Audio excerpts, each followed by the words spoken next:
સુરતમાં પેટ્રોલ ડીઝલના ભાવમાં વધારો. પેટ્રોલના ભાવમાં 2.99 રૂપિયાનો વધારો જોવા મળ્યો. અગાઉ પેટ્રોલનો ભાવ 94.44 હતો, જે વધીને 97.40 થયો છે, જ્યારે ડીઝલના ભાવમાં 3.9નો વધારો થયો.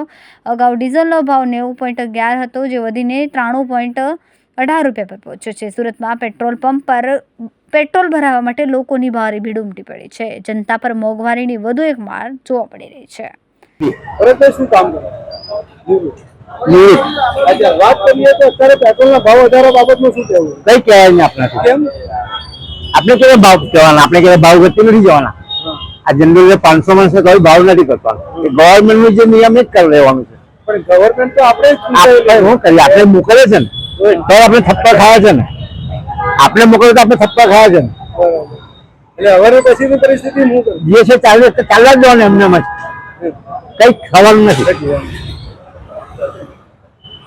ના બોલો. જે ભાવ વધારે તો બીજી બધી વસ્તુઓનો બી ભાવ વધે વધે એને કઈ રીતે મેનેજ કરશો? કઈ કરવાનું? જે માંગે એટલે આપી દેવાનું. મહેનત કઈ થવાનું નથી. એ કદાચ તાલીમ પડતી નથી. બરાબર. સમૂહમાં 1000 માણસ કરતા બી એનું કઈ ચાલવાનું નથી. બરાબર. એટલે ગવર્મેન્ટ જે કે સાચું આપણે એના બંધાયેલા છે. ગવર્મેન્ટ આપે ખાવાનું.